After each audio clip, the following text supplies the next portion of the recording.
എടാ ഇങ്ങനെയാന്ന് മീനെ പിടിക്കണ്ടേ? ഇങ്ങണ്ടോ? എടാ ബല വേണടാ, എന്നാലേ പിടിക്കാൻ പറ്റൂ. മീനെ കൊണ്ടൊന്നും കിട്ടൂല. ചൂണ്ടയിലൊന്നും കയറൂലടാ, നമ്മള് ബലയിട്ടിട്ട് നല്ലോണം പിടിച്ചാ മതി. പണിയിലുണ്ടോ? പണിയിൽ അങ്ങനെ പോന്നടാ. എടാ നമ്മളെ രാശല്ലേ അവിടെ ഇരിക്കുന്നേ? എന്നാ പിന്നെ കാണണ്ട, എന്നാ ഇങ്ങോട്ട് വിടാ. എടാ ഇങ്ങളെവിടെ പോന്നേ? ഇങ്ങോട്ട് വാ. എന്റെ മോനെ, എടാ എന്നേനു ചെറിയ തിരക്കുണ്ടേനോടാ.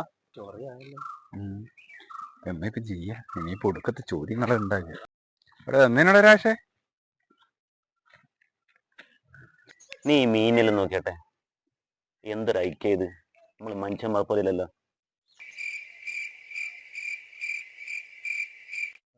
എടാ ഞാൻ നിങ്ങളെ വിളിച്ചത് ഒരു സംശയം ചോദിക്കാനാണ്.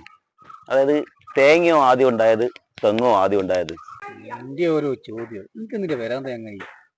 ഇതാ ഐസക് ന്യൂട്ടൻ ഗുരുത്വാകർഷണം കണ്ടുപിടിച്ചത് ആപ്പിള് തലയിൽ വീണിട്ടാ. അത് ഐസക് ന്യൂട്ടൻ. നിന്റെ തലയില് തേങ്ങ വീണാല് തലശ്ശേരി ഹോസ്പിറ്റലിൽ നിന്ന് ഫാൻ ഇറങ്ങുന്നേ കാണും കേട്ടാ. നിന്നെ പോലത്തവൻ ഇവിടെ ഉണ്ടെങ്കിൽ ഇനി ഒരു കണ്ടുപിടുത്തം ഇവിടെ നടക്കൂല. പിന്നെ ഇങ്ങനെ തേങ്ങ, ഈ രണ്ട് തേങ്ങ അവിടെ ഇല്ലേ?